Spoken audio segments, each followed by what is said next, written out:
Hello and welcome. എല്ലാവർക്കും നമസ്കാരം. മറ്റൊരു പ്രധാനപ്പെട്ട ടോപ്പിക്കിലേക്ക് നമുക്ക് കടക്കാം. ഇന്നുമായിട്ട് നമ്മളുടെ മീഡിയകളിൽ ഏറ്റവും കൂടുതൽ ചർച്ച ചെയ്യപ്പെടുന്ന ഒരു വിഷയം എന്ന് പറഞ്ഞു കഴിഞ്ഞാൽ മോഡിയുടെ അമേരിക്കൻ സന്ദർശനവും മോഡിയും ട്രംപും തമ്മിലുള്ള മീറ്റിങ്ങിനെ കുറിച്ചായിരുന്നു.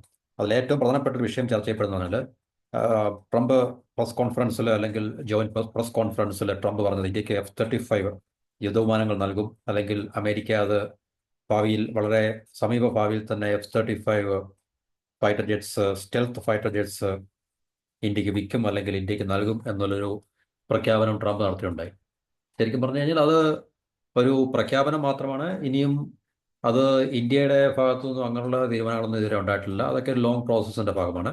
പക്ഷെ നമ്മുടെ മീഡിയകളിൽ ഏറ്റവും കൂടുതൽ പിന്നെ ഇരു രാജ്യങ്ങളും തമ്മിലുള്ള അല്ലെങ്കിൽ ഇരു നേതാക്കളും തമ്മിലുള്ള മീറ്റിങ്ങിൽ അല്ലെങ്കിൽ ഉച്ചകോടിയിൽ ഉണ്ടായിട്ടുള്ള മറ്റ് പല വിഷയങ്ങളെക്കാൾ ഏറ്റവും കൂടുതൽ പ്രധാനപ്പെട്ട ചർച്ച ചെയ്യപ്പെട്ട ഒരു വിഷയം എന്ന് പറഞ്ഞാൽ F-35 ഫൈറ്റർ ജെറ്റ്സ് ഇന്ത്യക്ക് നൽകും അല്ലെങ്കിൽ ഇന്ത്യക്ക് ഏം, കൊടുക്കാൻ തയ്യാറാണ് എന്നുള്ളൊരു പ്രഖ്യാപനം ട്രംപിന്റെ ഭാഗത്തുനിന്നുണ്ടായി. അതിനെക്കുറിച്ചാണ് ഏറ്റവും കൂടുതൽ ചർച്ച ചെയ്യപ്പെടുന്നതും. ഇന്നും നമ്മൾ മീഡിയകളിലൊക്കെ നോക്കിക്കഴിഞ്ഞാൽ ഈ ഒരു വിഷയം തന്നെ വളരെ വ്യാപകമായിട്ട്, പ്രത്യേകിച്ച് നമ്മുടെ ദേശീയ മാധ്യമങ്ങളിൽ, ലോക്കൽ റീജിയണൽ മാധ്യമങ്ങളിലല്ല, നമ്മുടെ ദേശീയ മാധ്യമങ്ങളിൽ ഇതിപ്പോഴും ചർച്ച ചെയ്തുകൊണ്ടിരിക്കുകയാണ്.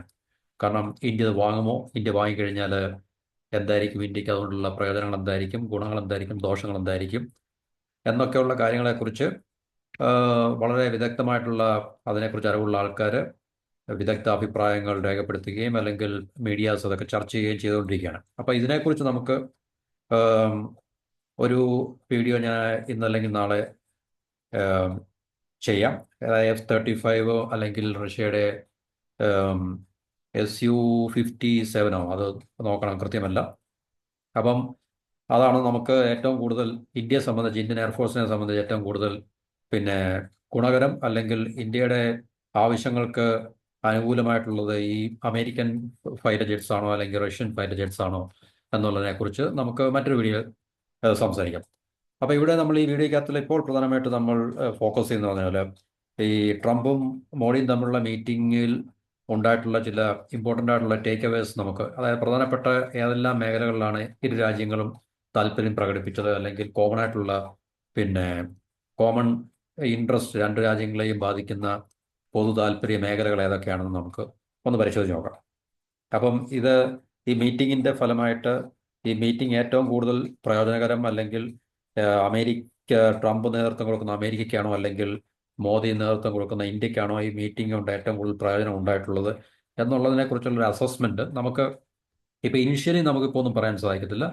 കാലക്രമേണ മാത്രമേ, കാരണം ഇനിയും പല കാര്യങ്ങളിൽ ഇരു രാജ്യങ്ങളും തമ്മിലുള്ള കൂടുതൽ പിന്നെ മീറ്റിങ്ങുകളും നെഗോസിയേഷൻസും ബാർഗെയിൻസും കരാറുകളും ഒക്കെ സംഭവിക്കാൻ പോകുന്നുള്ളൂ. ഇപ്പം എന്ന് പറഞ്ഞാൽ അതിൻ്റെ ഒരു ജോയിന്റ് എന്താണ് പറയുന്നത്, ഒരു ഡിക്ലറേഷൻ മാത്രമേ ഉള്ളൂ. അപ്പം ഇനി ഏതൊക്കെ ഇന്നലെ മീറ്റിങ്ങിൽ അവർ പിന്നെ പ്രസ് കോൺഫറൻസിൽ, ജോയിന്റ് പ്രസ് കോൺഫറൻസിൽ അവർ പറഞ്ഞ കാര്യങ്ങൾ ഏതൊക്കെ ഇനി ഫലവത്താകും അല്ലെങ്കിൽ ഏതൊക്കെ ഇനിയും യാഥാർത്ഥ്യമാകും എന്നുള്ളതിനെക്കുറിച്ച് നമുക്ക് കാത്തിരുന്ന് കാണേണ്ട വിഷയങ്ങൾ തന്നെയാണ്.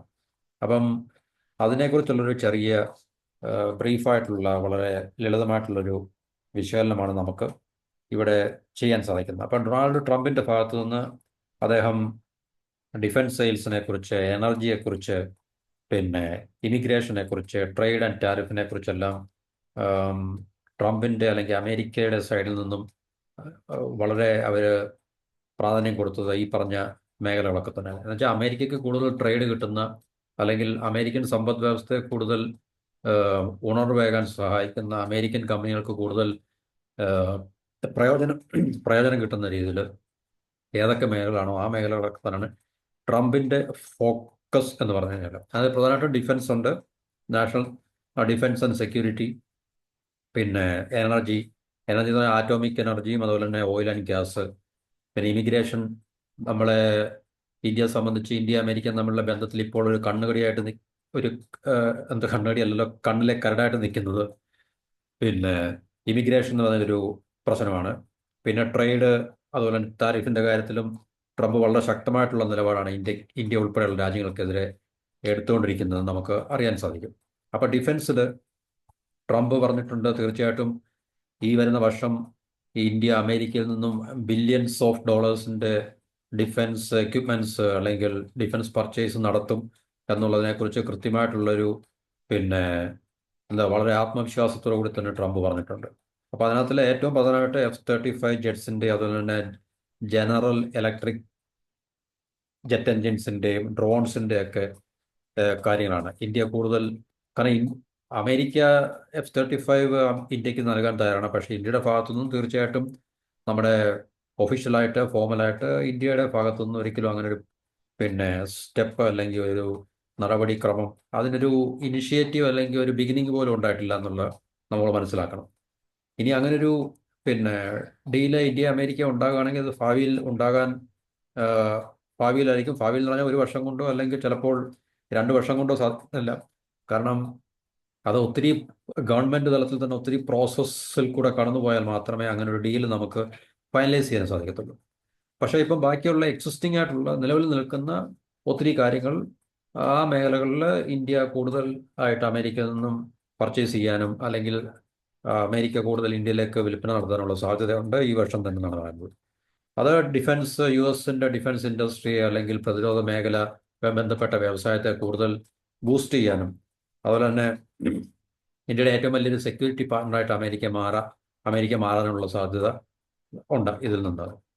അതുപോലെ തന്നെ ഇന്ത്യയെ റഷ്യയെ ആശ്രയിക്കുന്നത് വളരെയധികം കുറയ്ക്കാനും സാധിക്കും. കാരണം ഇന്ത്യയുടെയും ഒരു വലിയ വിഷയം ഇപ്പോൾ റഷ്യ യുക്രൈൻ വാർ ഒരു കാരണമാണ്. കാരണം പഴയ പോലെ റഷ്യക്ക് ഇനിയും ഇന്ത്യ ഉൾപ്പെടെ റഷ്യ ആർക്കെല്ലാം ആയുധങ്ങൾ കൊടുക്കുന്നുണ്ടോ, ഏതെല്ലാം രാജ്യത്തിന് ആയുധങ്ങൾ കൊടുക്കുന്നുണ്ടോ ആ രാജ്യങ്ങൾക്കെല്ലാം പഴയ പോലെ ഇപ്പോൾ ആയുധങ്ങൾ റഷ്യക്ക് ഇനിയും ഉണ്ടാക്കി വിൽക്കുവാൻ വളരെ ഷോർട്ട് ടൈമിൽ അല്ലെങ്കിൽ മീഡിയം ടൈമിൽ സാധ്യമല്ല. കാരണം യുദ്ധത്തിൽ ഏർപ്പെട്ടുകൊണ്ടിരിക്കുന്ന ഒരു രാജ്യം എന്ന നിലയ്ക്ക് തീർച്ചയായിട്ടും ഇന്നലെ ഞാൻ പറഞ്ഞാണ് അവരുടെ ഔട്ട്പുട്ടുകൾ മൊത്തം അവരുടെ ഡിഫൻസിന് വേണ്ടി ഉപയോഗിക്കാൻ പോലും തികയത്തില്ല. അപ്പോൾ അങ്ങനെയുള്ള സാഹചര്യത്തിൽ അവർക്ക് എക്സ്പോർട്ട് എന്നുള്ളൊരു പ്രശ്നം ഇപ്പോൾ വളരെ ബുദ്ധിമുട്ടാണ്. അപ്പോൾ അതുകൊണ്ട് ഇന്ത്യ ഏറ്റവും കൂടുതൽ ആയുധം വാങ്ങിക്കൊണ്ടിരിക്കുന്ന രാജ്യം റഷ്യ ആയതുകൊണ്ട് തന്നെ റഷ്യ ഇനിയും സമീപ ഭാവിയിൽ ഇന്ത്യക്ക് കൂടുതൽ ആശ്രയിക്കാൻ പറ്റത്തില്ല, ഈ ഒരു കാരണം കൊണ്ട് തന്നെ. ഇനി മറ്റൊരു കാരണം എന്ന് പറഞ്ഞു കഴിഞ്ഞാൽ അത് റഷ്യയുടെ എയറോസ്പേസ് ഇൻഡസ്ട്രിയൊക്കെ വളരെ അവതാളത്തിലാണ്. അപ്പോൾ അവർ ഏറ്റവും കൂടുതൽ ചൈനയിൽ നിന്നുള്ള കമ്പോണൻസും റോ മെറ്റീരിയൽസും ഒക്കെയാണ് അതിനെ ഉപയോഗിക്കുന്നത്. പ്രത്യേകിച്ച് എല്ലാ പ്രധാനപ്പെട്ട ഡിഫൻസ് എക്യുപ്മെന്റിലും അല്ലെങ്കിൽ ആംസിലും എല്ലാം. ഇപ്പോൾ ഫൈറ്റർ ജെറ്റ്സിലായാലും S-400 കാര്യത്തിലായാലും സെമി കണ്ടക്ടേഴ്സ്, ചിപ്സ് അല്ലെങ്കിൽ അതുപോലുള്ള ഇലക്ട്രോണിക് കമ്പോണൻസ് എല്ലാം തന്നെ അവർ ഏറ്റവും കൂടുതൽ ആശ്രയിക്കുന്നത് ചൈനയാണ്. കാരണം റഷ്യയുടെ മേൽ അമേരിക്കയുടെയും യൂറോപ്യൻ യൂണിയൻ്റെ ഒക്കെ സാങ്ഷൻസ് ഉപരോധം ഉള്ളതുകൊണ്ട് തന്നെ അപ്പോൾ റഷ്യ ഏറ്റവും കൂടുതൽ ആശ്രയിക്കുന്നത് ചൈനയുടെ ഈ പറഞ്ഞ കമ്പോണൻസ്, ഇലക്ട്രോണിക് ഗാഡ്ജറ്റ്സ് ഒക്കെ തന്നെയാണ്. അത് ഇന്ത്യക്ക് വളരെ നമ്മുടെ സെക്യൂരിറ്റിയെ വളരെയധികം ബാധിക്കുന്ന ഒരു കാര്യമായതുകൊണ്ട് ഇന്ത്യ അങ്ങനൊരു കാര്യത്തിൽ ഇപ്പോൾ തന്നെ വളരെയധികം കർശനമായിട്ടുള്ള നടപടികൾ എടുത്തുകൊണ്ടിരിക്കുകയാണ്. അതുകൊണ്ട് ഇന്ത്യ റഷ്യയെ കൂടുതൽ ആശ്രയിക്കാൻ ഇങ്ങനൊരു പിന്നെ കാരണത്തിൻ്റെ അടിസ്ഥാനത്തിൽ ഇനി റഷ്യയെ കൂടുതൽ ആശ്രയിക്കാനുള്ള സാധ്യത ഉണ്ടോ എന്ന് നമുക്ക് തോന്നുന്നില്ല. ഒന്ന്, റഷ്യ യുക്രൈൻ വാർ ഈ റഷ്യയുടെ കപ്പാസിറ്റിയെ കുറച്ചത് കാരണം ഉണ്ടായ ഒരു പ്രശ്നം തന്നെ. കാരണം കൃത്യമായിട്ട് നമുക്ക് ഇനിയും സമയബന്ധിതമായിട്ട് റഷ്യയിൽ നിന്ന് ആയുധങ്ങൾ അല്ലെങ്കിൽ മിലിറ്ററി ഡിഫൻസ് എക്യുപ്മെന്റ്സ് അല്ലെങ്കിൽ ആംസ് ഒന്നും നമുക്ക് കിട്ടാനുള്ള സാധ്യതയില്ല. പിന്നെ രണ്ടാമത്തെ ഏറ്റവും പ്രധാന കാരണം റഷ്യ ഏറ്റവും കൂടുതൽ ആശ്രയിക്കുന്നത് ചൈന ആയതുകൊണ്ടും അങ്ങനെ റഷ്യയിൽ നിന്ന് നമ്മൾ വാങ്ങിക്കുന്ന ഒരു ഫൈറ്റർ ജെറ്റ്സിലോ അല്ലെങ്കിൽ മറ്റേതെങ്കിലും പ്രധാനപ്പെട്ട ഏതൊരു ഡിഫൻസ് എക്യുപ്മെന്റ്സിലോ ആംസിലോ ഒക്കെ തന്നെ ചൈനയുടെ കമ്പോണൻസ് ആണെങ്കിൽ അത് നമ്മുടെ സെക്യൂരിറ്റിയെ വളരെ സാരമായി ബാധിക്കും എന്നുള്ളത് കൊണ്ട് തന്നെ ഇന്ത്യ അതിനെക്കുറിച്ച് റീതിങ്ക് ചെയ്തുകൊണ്ടിരിക്കുകയാണ്.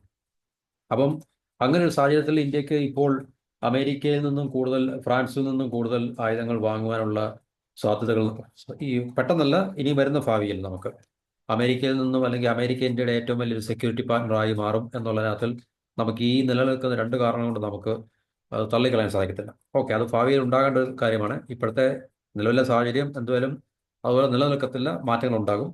പക്ഷേ ട്രംപിൻ്റെ നേതൃത്വത്തിലുള്ള അമേരിക്ക ഏറ്റവും കൂടുതൽ സ്ട്രെസ് കൊടുക്കുന്നതും അല്ലെങ്കിൽ എംഫസൈസ് ചെയ്യുന്നതും ഈ ഒരു ഡിഫൻസ് മേഖലയിൽ ആണ്. കാരണം കൂടുതൽ സെയിൽ അവർക്ക് നേടിയെടുക്കുക എന്നുള്ളത് അവരുടെ ലക്ഷ്യമാണ്. അതുപോലെ തന്നെ ഈ പറഞ്ഞ ചൈനയെ ഒപ്പോസ് ചെയ്യാനും അല്ലെങ്കിൽ ചൈന ഡിഫെൻഡ് ചെയ്യാനും ഇപ്പോൾ നിലനിൽക്കുന്ന ഒരു ശക്തി എന്ന് പറഞ്ഞാൽ ഇന്ത്യയാണ്. അപ്പോൾ ഇന്ത്യയുടെ മിലിറ്ററി കപ്പാസിറ്റി കൂടുതൽ മോഡേണൈസ് ചെയ്യുകയും അല്ലെങ്കിൽ അതിനെ കൂടുതൽ വർദ്ധിപ്പിക്കുകയൊക്കെ ചെയ്യുക എന്നുള്ളത് അമേരിക്കയുടെയും കൂടെ ഒരു ആവശ്യമാണ്. അപ്പോൾ അതുകൊണ്ട് ഭാവിയിൽ നമുക്ക് കൂടുതൽ അമേരിക്കൻ ഡിഫൻസ് സെയിൽ, അല്ലെങ്കിൽ ഇന്ത്യ കൂടുതൽ ഡിഫൻസ് പർച്ചേസ് അമേരിക്കയിൽ നിന്നുണ്ടാകും. ടെക്നോളജി ട്രാൻസ്ഫർ അതുപോലുള്ള കാര്യങ്ങൾ ഒക്കെ ഉണ്ടാകും എന്ന് നമുക്ക് പ്രതീക്ഷിക്കാം. രണ്ടാമത്തെ ഏറ്റവും പ്രധാനപ്പെട്ട ഒരു മേഖല തന്നെ എനർജിയാണ്. അപ്പം എനർജി എന്ന് പറഞ്ഞു കഴിഞ്ഞാൽ ന്യൂക്ലിയർ എനർജി ഉണ്ട്, അതുപോലെ തന്നെ പിന്നെ ഓയിൽ ആൻഡ് ഗ്യാസ് ഉണ്ട്. കാരണം ഇപ്പോൾ ഏറ്റവും കൂടുതൽ ലോകത്ത് ഓയിൽ ആൻഡ് ഗ്യാസ് പ്രൊഡ്യൂസ് ചെയ്യുന്ന രാജ്യം അമേരിക്കയായിട്ട് മാറിയിട്ടുണ്ട്. അപ്പോൾ അങ്ങനെ മാറിയ സാഹചര്യത്തിൽ തീർച്ചയായിട്ടും ഈ പറഞ്ഞ ഒരു മേഖലയിൽ ഇന്ത്യ അമേരിക്കയിൽ നിന്നും കൂടുതൽ എനർജി പർച്ചേസ് ചെയ്യാനുള്ള സാധ്യത, ഓയിൽ ആൻഡ് ഗ്യാസ്, അതുപോലെ തന്നെ അവിടെ നിന്ന് കിട്ടുക എന്ന് പറഞ്ഞാൽ നമുക്ക് ഗൾഫിൽ നിന്ന് കിട്ടുന്ന, മിഡിൽ ഈസ്റ്റിൽ നിന്ന് കിട്ടുന്ന, അല്ലെങ്കിൽ റഷ്യയിൽ നിന്ന് കിട്ടുന്ന പോലെ ചുടുവിലയ്ക്കൊന്നും നമുക്ക് കിട്ടത്തില്ല എന്നുള്ള കാര്യം ഉറപ്പാണ്. വളരെ വില കൂട്ടി അല്ലെങ്കിൽ വളരെ അധികം വില കൊടുത്ത് മാത്രമേ നമുക്ക് അമേരിക്കയിൽ നിന്ന് ഈ പറഞ്ഞ എനർജി പർച്ചേസ് ചെയ്യാൻ സാധിക്കത്തുള്ളൂ. അത് തീർച്ചയായിട്ടും അമേരിക്കയുടെ ഭാഗത്തു നിന്നുള്ള പ്രഷർ ടാക്ടിക്സ് ആണ്. കാരണം ഇന്ത്യ അമേരിക്കയും തമ്മിൽ നിലനിൽക്കുന്ന ട്രേഡ് അന്തരം അമേരിക്കയ്ക്ക് അനുകൂലമല്ല. അപ്പോൾ ആ ട്രേഡ് അന്തരം, വ്യാപാര ഏഹ്, ഏഹ്, ഇന്ത്യ അമേരിക്കയും തമ്മിലുള്ള വ്യാപാരത്തിലുള്ള അന്തരം കുറയ്ക്കുക എന്നുള്ളത് അമേരിക്കയുടെ ഭാഗത്തു നിന്നും വലിയൊരു പിന്നെ പ്രധാനപ്പെട്ട ഒരു അവരുടെ വിഷയമാണ്. അപ്പോൾ ട്രംപ് അതിന് കൂടുതൽ പ്രാധാന്യം നൽകുന്നുണ്ട്. വളരെയധികം സമ്മർദ്ദം ട്രംപ് ഇന്ത്യയെ പോലുള്ള രാജ്യങ്ങളുടെ മേൽ ചെലുത്തുന്നുണ്ട്. അപ്പോൾ അതിൻ്റെ ഭാഗമായിട്ട് ഇന്ത്യയെ കൂടുതൽ ഈ അമേരിക്കയിൽ നിന്ന് ഓയിൽ, ഗ്യാസ്, അല്ലെങ്കിൽ ഡിഫൻസ് പർച്ചേസ്, ഇനിയും സിവിൽ ന്യൂക്ലിയർ അതുപോലുള്ള മേഖലകൾ നമുക്ക് പറയാം. അപ്പോൾ ഈ എനർജി മേഖലകളിൽ നിന്നും കൂടുതൽ ഇന്ത്യ ഇമ്പോർട്ട് ചെയ്യാനുള്ള സാധ്യത, അല്ലെങ്കിൽ ഇന്ത്യ കൂടുതൽ അമേരിക്കയെ ആശ്രയിക്കാനുള്ള സാധ്യത നമുക്ക് തള്ളിക്കളയാൻ സാധിക്കത്തില്ല. പിന്നുള്ളത് ഇമിഗ്രേഷനാണ്. അപ്പോൾ ഇത് ഞാൻ ഒന്നുകൂടെ എക്സ്പ്ലെയിൻ ചെയ്യാം. സിവിൽ ന്യൂക്ലിയർ അഗ്രിമെന്റ് നമ്മുടെ ഈ കഴിഞ്ഞ ബജറ്റിനകത്തിൽ ഇന്ത്യ ഗവൺമെന്റ് ഡിക്ലെയർ ചെയ്തിരുന്നു. കാരണം ആറ്റോമിക് എനർജി ആക്റ്റും അതുപോലെ തന്നെ civil liability for nuclear damage act, ഇതൊക്കെ അമെൻഡ് ചെയ്യുന്നുണ്ട്. അപ്പോൾ അമെൻഡ് ചെയ്ത് കഴിഞ്ഞാൽ തീർച്ചയായിട്ടും ഇന്ത്യക്ക് അമേരിക്കയിൽ നിന്നും കൂടുതൽ സിവിൽ ആണവ മേഖലയിൽ അമേരിക്കയെ കൂടുതൽ അമേരിക്കൻ ഡിസൈൻഡ് ന്യൂക്ലിയർ റിയാക്ടേഴ്സ് അമേരിക്കയിൽ നിന്ന് വാങ്ങുവാനും അതുപോലെ തന്നെ ഈ മേഖലയിൽ പരസ്പരമുള്ള സഹകരണം വർദ്ധിപ്പിക്കാനൊക്കെ സാധിക്കും എന്നുള്ളത് രണ്ട് നേതാക്കളും അല്ലെങ്കിൽ ഇരു രാജ്യങ്ങളും ഈ പറഞ്ഞ മീറ്റിങ്ങിൽ അവരെ വെൽക്കം ചെയ്തതാണ്, അവർ സ്വാഗതം ചെയ്തതാണ്. അപ്പോൾ ഒരുപക്ഷെ ഇതും നേരത്തെ തന്നെ മുന്നേ കൂട്ടി തീരുമാനിച്ചിട്ടുണ്ടായിരിക്കും ബജറ്റിനകത്ത് ഇത് പ്രഖ്യാപിച്ചത്. അതായത് ഈ ആറ്റോമിക് എനർജി ആക്ടിന് അതുപോലെ തന്നെ civil liability for nuclear damage ആക്ടിനൊക്കെ ഒരു അമെൻമെന്റ് ഉണ്ടാകും എന്നുള്ളത്. അമെൻമെന്റ് ഉണ്ടായാൽ മാത്രം, ആ നിയമത്തിൽ മാറ്റങ്ങൾ ഉണ്ടായാൽ മാത്രമേ ഇന്ത്യക്ക് അമേരിക്കയിൽ നിന്നും കൂടുതൽ ന്യൂക്ലിയർ റിയാക്ടേഴ്സ് വാങ്ങിക്കുവാനും അതുപോലെ തന്നെ അമേരിക്കയുടെ ഭാഗത്തു നിന്നും ചില നിയമപരിപാടികൾ അല്ലെങ്കിൽ ചില നിയമപരമായിട്ടുള്ള മാറ്റങ്ങൾ ഉണ്ടാകേണ്ട ആവശ്യം ഉണ്ടായിരിക്കാം. എന്നിരുന്നാലും ഈ ഒരു മേഖലയിലും സിവിൽ ന്യൂക്ലിയർ മേഖലയിലും രണ്ട് രാജ്യങ്ങൾ തമ്മിൽ ശക്തമായിട്ടുള്ള സഹകരണം ഉണ്ടാകും, അല്ലെങ്കിൽ ഉണ്ടാകാനുള്ള സാധ്യതയുണ്ട്. അതുപോലെ തന്നെ സിവിൽ സ്പേസ് കോപ്പറേഷൻ, നമ്മുടെ ബഹിരാകാശവുമായി ബന്ധപ്പെട്ട മേഖലയിലും രണ്ട് രാജ്യങ്ങൾ തമ്മിൽ, നാസയും ISROയും തമ്മിൽ ഒരു കൂടുതൽ സഹകരണം ഉറപ്പുവരുത്താൻ ഇരു രാജ്യങ്ങളും തമ്മിൽ തീരുമാനമായിട്ടുണ്ട്. അപ്പോൾ ഇന്ത്യയിൽ നിന്നുള്ള ആദ്യത്തെ അസ്ട്രോണറ്റിനെ ഇന്റർനാഷണൽ സ്പേസ് സ്റ്റേഷനിലേക്ക് അയക്കാൻ ഒരു ധാരണയായിട്ടുണ്ട്, അല്ലെങ്കിൽ അതിനെക്കുറിച്ചുള്ള ഒരു ധാരണ താമസിയാതെ ഉണ്ടാകും. അപ്പോൾ ഈ മേഖലയിലും ഇരു രാജ്യങ്ങളും തമ്മിൽ വളരെ ശക്തമായിട്ടുള്ള ഒരു സഹകരണം ഉണ്ടാകും എന്നുള്ളതിനെക്കുറിച്ച് നമുക്ക് അറിയാൻ സാധിക്കുന്നു. അതുപോലെ ക്വാഡ് എന്ന് പറഞ്ഞാൽ ഇന്ത്യ, ജപ്പാൻ, ഓസ്ട്രേലിയ, അമേരിക്ക, ഈ 4 രാജ്യങ്ങൾ തമ്മിലുള്ള ഒരു സെക്യൂരിറ്റി കോപ്പറേഷനാണ് ക്വാഡ് എന്ന് പറഞ്ഞു കഴിഞ്ഞാൽ. അപ്പം ഇനി വരുന്ന ക്വാഡ് ലീഡേഴ്സ് സമ്മിറ്റിൽ ട്രംപ് തീർച്ചയായിട്ടും ന്യൂഡൽഹിയിൽ ഉണ്ടാകും, അല്ലെങ്കിൽ ഉണ്ടാകണമെന്നുള്ളത് നമ്മുടെ പ്രധാനമന്ത്രിയുടെ ഒരു ആഗ്രഹമാണ്.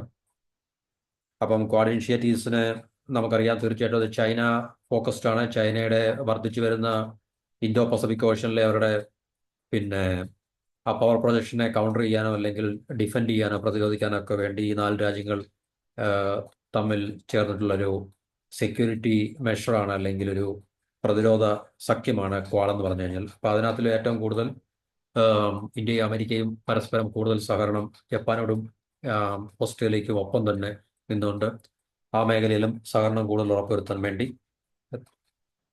ഇരു രാജ്യങ്ങളും തമ്മിൽ തീരുമാനമായിട്ടുണ്ട്, അല്ലെങ്കിൽ അവർ സമ്മതിച്ചിട്ടുണ്ട് എന്നുള്ളത് ആണ് മറ്റൊരു പ്രധാനപ്പെട്ട കാര്യം. അപ്പം പിന്നെ വരുന്ന ഇമിഗ്രേഷനാണ്.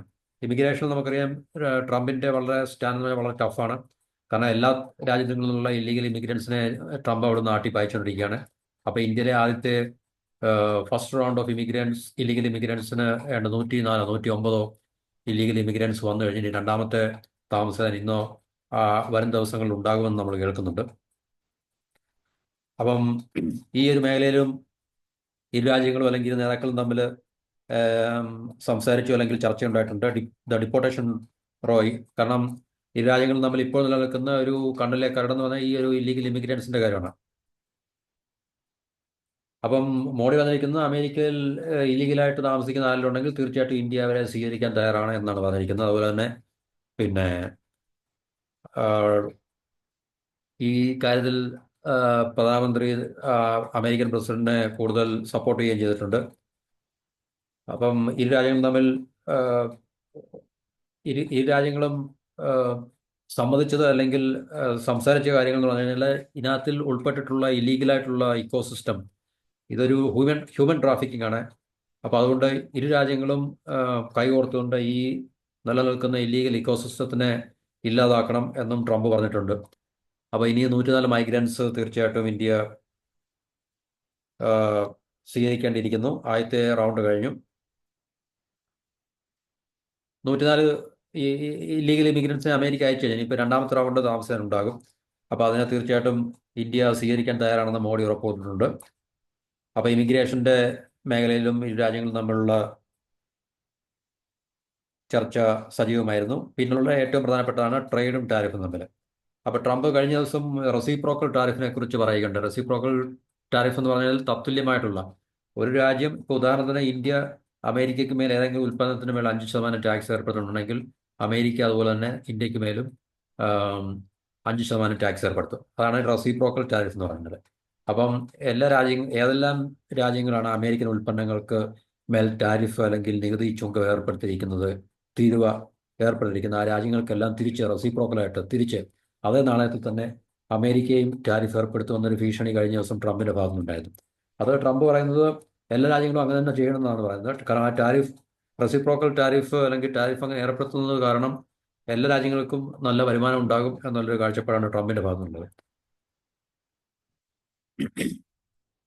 അപ്പം ഇത് ശരിക്കും പറഞ്ഞാൽ ഇന്ത്യയുമായിട്ടുള്ള ട്രേഡ് ഡെഫിസിറ്റ് അല്ലെങ്കിൽ വ്യാപാര കമ്മി കുറയ്ക്കാനുള്ള ഏർപ്പാടാണ്. അപ്പം ട്രംപ് ഓൾറെഡി ഇന്ത്യയെ ടാർഗറ്റ് ചെയ്തിരുന്നു. ലോകത്തിലെ ഏറ്റവും കൂടുതൽ ടാരിഫ് ഉള്ള ഒരു രാജ്യമായിട്ടാണ് ട്രംപ് ഇന്ത്യയെ കാണുന്നത്. അതുപോലെ തന്നെ ഇന്ത്യയുടെ ഭാഗത്തുനിന്നും ചില അമേരിക്കൻ ഉൽപ്പന്നങ്ങളുടെ മേലുള്ള ടാരിഫ് കുറയ്ക്കാനുള്ള സാധ്യതയുണ്ട്. അപ്പോൾ അങ്ങനെ ആണെങ്കിൽ തീർച്ചയായിട്ടും അതുപോലെ തന്നെ അമേരിക്കൻ ട്രംപ് പറയുന്നത് ഈ ടാരിഫ് കുറച്ചു കഴിഞ്ഞാൽ ഇന്ത്യ അമേരിക്കൻ ഉൽപ്പന്നങ്ങൾക്ക് മേലുള്ള ടാരിഫ് കുറച്ചു കഴിഞ്ഞാൽ ഇപ്പം ഓട്ടോമൊബൈൽസ് അല്ലെങ്കിൽ മറ്റേ ഒരു ബൈക്ക് ഉണ്ടല്ലോ, ഹാർലി ഡേവിഡ്സൺ, അങ്ങനെയുള്ള ബൈക്ക്, അപ്പം അതിൻ്റെയൊക്കെ ട്രംപിൻ്റെ ആദ്യത്തെ കാലഘട്ടത്തിൽ പ്രസിഡൻഷ്യൽ ടൈമിൽ തന്നെ വലിയ വിവാദങ്ങളായിട്ടുള്ള ഒരു വിഷയമാണ്. അപ്പോൾ ഇന്ത്യ അതിൻ്റെ മേലൊക്കെ ചുമത്തുന്ന ടാരിഫ് തന്നെ വളരെ കൂടുതലാണ്, ഓട്ടോമൊബൈൽസിൻ്റെയും ഒക്കെ. അപ്പോൾ അതുകൊണ്ട് അമേരിക്കൻ ഓട്ടോമൊബൈൽസിനൊന്നും ഇന്ത്യയിൽ ശരിയായിട്ടുള്ള മാർക്കറ്റ് ആക്സസ് കിട്ടുന്നില്ല. ഈ ഓട്ടോമൊബൈൽ മാത്രമല്ല, പല പ്രോഡക്ട്സിൻ്റെയും. അപ്പോൾ അതുകൊണ്ട് അമേരിക്കൻ ബിസിനസ്സുകൾക്ക് ഇന്ത്യയിൽ ശരിയായിട്ടുള്ള കൃത്യമായിട്ട് അല്ലെങ്കിൽ സക്സസ്ഫുൾ ആയിട്ട് ബിസിനസ് ചെയ്യാൻ സാധിക്കുന്നില്ല. അതുകൊണ്ട് ഇന്ത്യയുടെ ഭാഗത്തുനിന്ന് ടാരിഫിന്റെ റിഡക്ഷൻ കുറവ് വരുത്തണമെന്നൊക്കെയുള്ള സമ്മർദ്ദം ട്രംപിന്റെ ഭാഗത്തുനിന്നുണ്ട്. അപ്പോൾ ഈ പറഞ്ഞ പ്രധാനപ്പെട്ട defence, energy, immigration, trade and tariff, പിന്നെ civil, nuclear, oil and gas, തീർച്ചയായിട്ടും ഭാവിയിൽ ഇന്ത്യ അമേരിക്കയിൽ നിന്ന് ഓയിൽ ആൻഡ് ഗ്യാസും അതുപോലെ തന്നെ സിവിൽ ന്യൂക്ലിയർ ഏരിയയിലൊക്കെ ശക്തമായിട്ടുള്ള അല്ലെങ്കിൽ കൂടുതൽ പർച്ചേസ് അല്ലെങ്കിൽ ട്രേഡ് ഉണ്ടാകാനുള്ള സാധ്യത നമുക്ക് തള്ളിക്കളയാൻ സാധിക്കത്തില്ല. അല്ലെങ്കിൽ അമേരിക്ക, ഡൊണാൾഡ് ട്രംപ് കണ്ണുരുട്ടും ഇന്ത്യക്ക് ആ സമ്മർദ്ദത്തിന് വഴങ്ങിയ പറ്റൂ. കാരണം മറ്റു പല കാരണങ്ങളുണ്ട് അതിനകത്തിൽ. കാരണം ബീങ് എ ലെസർ പവർ, ഒരു അമേരിക്കകളെ ഒരു ചെറിയ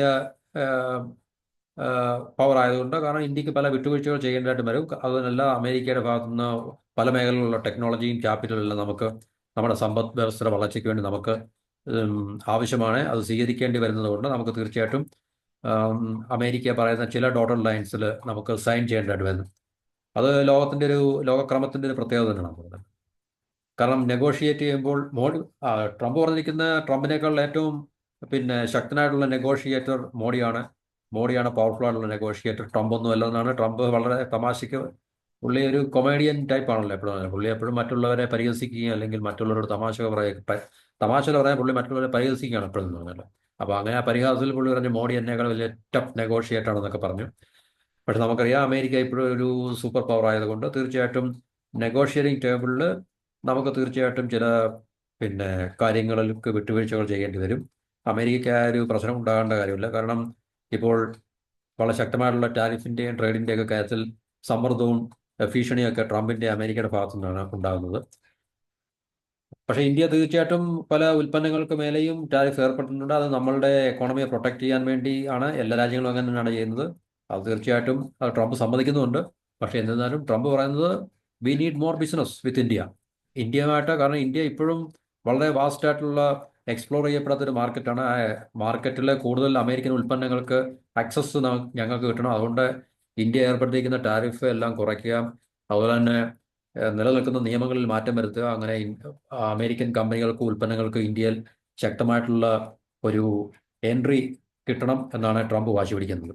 ഇനി നമുക്ക് മോഡിയുടെ ഭാഗത്തുനിന്ന് എന്താണ് ആ ഒരു മീറ്റിങ്ങിൽ മോഡി പ്രധാനമായിട്ടും നമ്മൾ അമേരിക്കയുമായിട്ട്, അല്ലെങ്കിൽ മോഡി നേതൃത്വം കൊടുക്കുന്ന ഇന്ത്യക്ക് അമേരിക്കയുമായിട്ടുള്ള ചങ്ങാത്തം അല്ലെങ്കിൽ പാർട്ണർഷിപ്പ്, എല്ലാ മേഖലയിലുള്ള പാർട്ണർഷിപ്പ് വളരെ സ്വാഗതാർഹമാണ്. അതിപ്പോൾ ഏത് പ്രസിഡന്റ്, ബൈഡന്റെ കാലത്ത് അല്പം റിലേഷൻസ് അത്ര വലിയ വോം അല്ലായിരുന്നു, ഊഷ്മളമായിരുന്നില്ല. എന്നിരുന്നാൽ തന്നെയും മോറൽലെസ് നമുക്കറിയാം കഴിഞ്ഞ 10-20 വർഷമായിട്ട്, കുറഞ്ഞ 10-20-25 വർഷമായിട്ട്, പ്രത്യേകിച്ച് നമ്മളുടെ നരസിംഹറാവു ഗവൺമെന്റ് അധികാരത്തിൽ വന്നതിന് ശേഷമാണ് നമ്മൾ അമേരിക്കയുമായിട്ടും ഇസ്രായേലുമായിട്ടൊക്കെയുള്ള ബന്ധങ്ങൾ പിന്നെ ഒരു മാറ്റം ഉണ്ടാകുകയും അതിനുശേഷം നമ്മൾ ഈ ഇരു രാജ്യങ്ങളും തമ്മിലുള്ള ബന്ധങ്ങൾ കൂടുതൽ ശക്തമായി വരികയും ഇപ്പോൾ തീർച്ചയായിട്ടും നമുക്കറിയാം പാകിസ്ഥാൻ കോൾഡ് വാർ ടൈമിൽ, ശീത സമരകാലത്ത് അമേരിക്ക 360 ഡിഗ്രിയും സഹായിച്ചുകൊണ്ടിരുന്നത്, അല്ലെങ്കിൽ മിലിറ്ററിലി അല്ലെങ്കിൽ ഡിഫൻസ് പരമായിട്ടും ഒക്കെ തന്നെ ഏറ്റവും കൂടുതൽ സപ്പോർട്ട് ചെയ്തിരുന്ന പാകിസ്ഥാനാണ്. കാരണം ഏറ്റവും കൂടുതൽ അവരുടെ അത്യാധുനിക ആയുധങ്ങളൊക്കെ കൊടുത്തുകൊണ്ടിരിക്കുന്ന പാകിസ്ഥാനായിരുന്നു. അപ്പോൾ അത് അമേരിക്ക ബ്രിട്ടന്റെ എപ്പോഴും എല്ലാ കാലത്തെയും ബാലൻസ് ഓഫ് പവറിന്റെ അവരുടെ ഒരു സ്ട്രാറ്റജിയാണ് അതുകൊണ്ട്. അപ്പോൾ 90-91 ശേഷം ആ ഒരു പ്രവണതയ്ക്ക് മാറ്റം ഉണ്ടാവുകയും ഇപ്പോൾ പിന്നെ ഇന്ത്യ ഏറ്റവും കൂടുതൽ തന്ത്രപരമായിട്ടുള്ള അല്ലെങ്കിൽ പ്രതിരോധപരമായിട്ടുള്ള സഹകരണം ഇന്ത്യയുമായിട്ടാണ്. ഇപ്പോൾ ഇന്ത്യ അമേരിക്കയിൽ നിന്നും ആയുധങ്ങൾ വളരെ വൻതോതിൽ വാങ്ങിക്കുന്നുണ്ട്. അത് സമീപ ഭാവിയിൽ അല്ലെങ്കിൽ വരും കാലങ്ങളിൽ തീർച്ചയായിട്ടും കൂടുതൽ അതിന് വർധന ഉണ്ടാകാനും ഇന്ത്യ റഷ്യയെ ആശ്രയിക്കുന്നത് കുറയ്ക്കാനും ഒക്കെയുള്ള സാധ്യത നമുക്ക് മുന്നിൽ കാണാൻ സാധിക്കും. ഓക്കെ, അപ്പം നമ്മളുടെ പ്രധാനമന്ത്രിയുടെ ഭാഗത്തു നിന്നും നമ്മൾ ആഗ്രഹിക്കുന്നത് സ്ട്രാറ്റജിക് പാർട്ണർഷിപ്പാണ്. അത് ചില ഡീലുകൾ ചില കരാറുകൾ നമുക്ക് കരസ്ഥമാക്കാൻ സാധിച്ചതുകൊണ്ട് അത് ഇന്ത്യയും അമേരിക്കയും തമ്മിലുള്ള തന്ത്രപരമായിട്ടുള്ള പ്രതിരോധ മേഖലകളിലൊക്കെ സഹകരണം കൂടുതൽ ശക്തിപ്പെടുത്താൻ നമുക്ക് സാധിക്കും. അതുപോലെ തന്നെ ഇന്ത്യയുടെ പ്രധാന പ്രശ്നം എന്ന് പറഞ്ഞാൽ നമ്മുടെ മിലിറ്ററിയെ മോഡേണൈസ് ചെയ്യുക. കാരണം അപ്പുറത്ത് ചൈന, പാകിസ്ഥാൻ, അതുപോലെ തന്നെ ഈ രണ്ട് രാജ്യങ്ങളും, പാകിസ്ഥാൻ നമ്മളെക്കാളുള്ള അവരുടെ എയർഫോഴ്സും അല്ലെങ്കിൽ നേവി ഒക്കെ തന്നെ വളരെ മോഡേണൈസേഷന്റെ ഒരു പാതയിൽ അവർ സഞ്ചരിച്ചുകൊണ്ടിരിക്കുകയാണ്. അപ്പോൾ ഇന്ത്യയുടെ എയർഫോഴ്സ് ഒക്കെ വളരെ ലോകത്തിലെ ഏറ്റവും മെച്ചപ്പെട്ട എയർഫോഴ്സ് ആണെങ്കിൽ തന്നെയും നമ്മളുടെ പിന്നെ നമുക്ക് ആവശ്യമായിട്ടുള്ള സ്ക്വാഡ്രൻസ് ഇല്ല. നമ്മുടെ ഫൈറ്റർ സ്ക്വാഡ്രൻസ് ഒക്കെ വളരെ അത്രയ്ക്ക് അനുയോജ്യമായിട്ടുള്ളൊരു അവസ്ഥയിലല്ല. അപ്പോൾ അതിനൊക്കെ ഒരു മാറ്റം വരുത്തുക എന്നുള്ളത് ഇന്ത്യയുടെ ഫൈറ്റിംഗ് കപ്പാസിറ്റിയും അല്ലെങ്കിൽ നമ്മളുടെ ഈ അയൽപക്കത്തുള്ള രണ്ട് ശത്രു രാജ്യങ്ങളെ ഫലപ്രദമായിട്ട് നമുക്ക് നേരിടാൻ അല്ലെങ്കിൽ അവരെ പ്രതിരോധിക്കാൻ വളരെ അത്യാവശ്യമാണ്. അപ്പോൾ അതുകൊണ്ട് നമുക്ക് അമേരിക്കയുമായിട്ടുള്ള ഈ മേഖലകളിലുള്ള സഹകരണം വളരെ അത്യാവശ്യമാണ്. മിലിറ്ററിയെ നമുക്ക് മോഡേണൈസ് ചെയ്യേണ്ടതുണ്ട്. ഏറ്റവും ലേറ്റസ്റ്റ് ആയിട്ടുള്ള ടെക്നോളജി നമുക്ക് ലഭിക്കേണ്ടതായിട്ടുണ്ട്. അതുപോലെ തന്നെ നമ്മളുടെ ഡിഫൻസിൻ്റെ ആവശ്യങ്ങൾക്ക് വേണ്ടിയുള്ള നമുക്ക് ഈ വിദേശ രാജ്യങ്ങളെ കൂടുതലായിട്ട് ആശ്രയിക്കുന്നത് കുറച്ച് നമുക്ക് തദ്ദേശീയമായിട്ടുള്ള നമ്മളുടെ ഡിഫൻസ് പ്രൊഡക്ഷനെ കൂടുതൽ ശക്തിപ്പെടുത്താനായിട്ടുള്ളത്. അപ്പോൾ ഇതിനൊക്കെ നമുക്ക് ക്യാപിറ്റൽ ടെക്നോളജി എല്ലാം തീർച്ചയായിട്ടും വേണം. അപ്പോൾ അതിനൊക്കെ നമുക്ക് അമേരിക്ക പോലുള്ളൊരു രാജ്യത്തെ നമുക്ക് കൂടുതൽ ആശ്രയിക്കേണ്ടതായിട്ട് വരും. ചൈനയിൽ നിന്നും വർദ്ധിച്ചു വരുന്ന ഭീഷണികളെ നമുക്ക് ഒഴിവാക്കാൻ വേണ്ടി തീർച്ചയായിട്ടും അമേരിക്കയുമായിട്ടുള്ള പൂർണ്ണമായിട്ടുള്ള സഹകരണം ടൈപ്പ് നമുക്ക് വളരെ അത്യാവശ്യമാണ്. ട്രേഡിന്റെ കാര്യത്തിൽ മോഡി ഡിക്ലെയർ ചെയ്യണം മിഷൻ 500. മിഷൻ 500 2030 ഇന്ത്യ അമേരിക്കയും തമ്മിലുള്ള വാണിജ്യം 500 ബില്യൻ്റെതാക്കി, രണ്ടുപേരുടെയും കൂടെയുള്ള വാണിജ്യം അല്ലെങ്കിൽ വ്യാപാരം $500 ബില്യൺ ആക്കിയെടുക്കണം എന്നുള്ളൊരു വിഷൻ, ഒരു കാഴ്ചപ്പാട് ഇപ്പോൾ ഉണ്ട്. അപ്പോൾ അത് തീർച്ചയായിട്ടും അങ്ങനെ ഒരു ടാർഗറ്റിലേക്ക് നമ്മൾ എത്തിക്കഴിഞ്ഞാൽ നമുക്കും അത് പ്രയോജനമാണ്. കാരണം ഇന്ത്യയുടെ കൂടുതൽ ഉൽപ്പന്നങ്ങളും അല്ലെങ്കിൽ നമ്മളുടെ പ്രോഡക്ട്സും ഒക്കെ അമേരിക്കൻ മാർക്കറ്റിൽ നമുക്ക് ആക്സസ് കിട്ടുകയും നമുക്ക് വിറ്റഴിക്കാൻ സാധിക്കുകയൊക്കെ ചെയ്യും. പിന്നെ ഡിഫൻസ് ടെക്നോളജി ആൻഡ് കോപ്പറേഷൻ, അത് നമ്മളിപ്പോൾ പറഞ്ഞാണ്. ഏഹ് ഈ പ്രതിരോധ മേഖലകളിൽ വളരെ ശക്തമായിട്ടുള്ള സഹകരണം ഉറപ്പുവരുത്തുന്നതായിട്ട് നമുക്ക് കാണാൻ സാധിക്കും. അതുപോലെ ടെക്നോളജി ട്രാൻസ്ഫർ നമ്മളെ സംബന്ധിച്ച് വളരെ പ്രധാനപ്പെട്ടാണ്. അമേരിക്കൻ ടെക്നോളജി നമുക്ക് ലഭിക്കുക എന്നുള്ളത് നമ്മളെ സംബന്ധിച്ച് ഒഴിച്ചുകൂടാൻ പറ്റാത്ത ഒന്നാണ്. അത് ഇന്ത്യയുടെ പിന്നെ സെൽഫ് റിലയൻസിന്, ഡിഫൻസ് പ്രൊഡക്ഷനിൽ സെൽഫ് റിലയൻസിനൊക്കെ വളരെ അത്യാവശ്യമാണ്. കാരണം എപ്പോഴും നമുക്ക് വിദേശ രാജ്യങ്ങളെ കൂടുതൽ നമ്മുടെ ഡിഫൻസിന്റെ പ്രതിരോധത്തിന്റെ ആവശ്യത്തിന് വേണ്ടി എപ്പോഴും നമുക്ക് ആശ്രയിച്ച് നമുക്ക് മുമ്പോട്ട് പോകാൻ സാധിക്കത്തില്ല.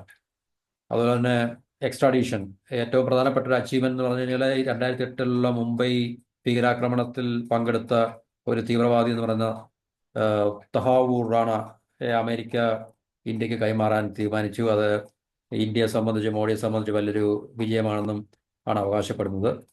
അപ്പം ഇത്രയാണ് പ്രധാനപ്പെട്ട ഈ രണ്ട് രാജ്യങ്ങളും തമ്മിൽ അല്ലെങ്കിൽ ഇരു നേതാക്കളും തമ്മിൽ നടത്തിയ കൂടിക്കാഴ്ചയുടെ ഫലമായിട്ട് ഉരുത്തിരിഞ്ഞ ചില പ്രധാനപ്പെട്ട സഹകരണത്തിന്റെ അല്ലെങ്കിൽ കരാറുകളുടെ മേഖല എന്ന് പറയുന്നുണ്ട്.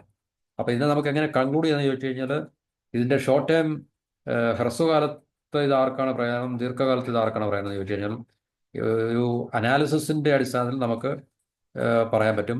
ഷോർട്ട് ടൈം ഗെയിൻസ് അമേരിക്കയ്ക്കാണ്. കാരണം ചില പ്രകടമായിട്ടുള്ള പ്രയോജനങ്ങൾ അമേരിക്കയ്ക്ക് ഉണ്ടായിട്ടുണ്ട്. പ്രത്യേകിച്ച് ഡിഫൻസ് ഡീല്, അതുപോലെ എനർജി മേഖലയിലൊക്കെ ഇന്ത്യ അധികം വെയിറ്റ് ചെയ്യാതെ തന്നെ അമേരിക്കയിൽ നിന്നും കൂടുതൽ ആയിട്ടുള്ള ട്രേഡ് നടത്താനുള്ള സാധ്യതയുണ്ട്. കാരണം അത് അമേരിക്ക ഫസ്റ്റ് പോളിസി എന്ന് പറഞ്ഞാൽ ട്രംപിന്റെ മേക്ക് അമേരിക്ക ഗ്രേറ്റ് അഗെയിൻ, മാഗ, അതിന് പകരം Modi മിഗ, MIGA, make India great again എന്നൊക്കെ പറഞ്ഞുള്ള നറേറ്റീവ് ഒക്കെ അവിടെ പറയുകയുണ്ടായി.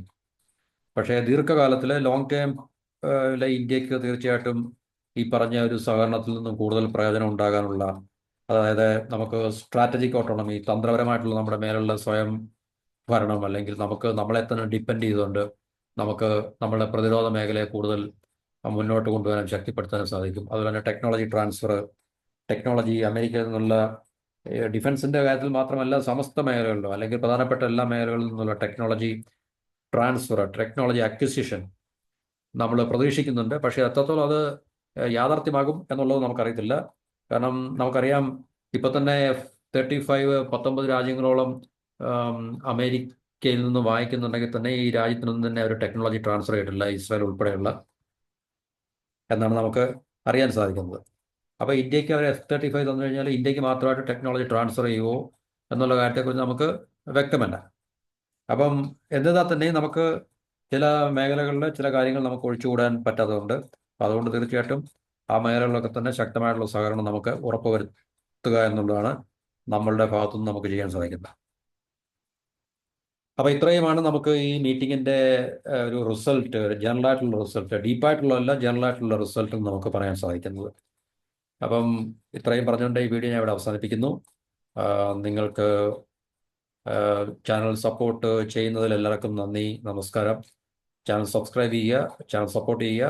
മറ്റൊരു ടോപ്പിക്കുമായി അടുത്ത വീഡിയോയിൽ കാണാം. Have a wonderful day and good night to all.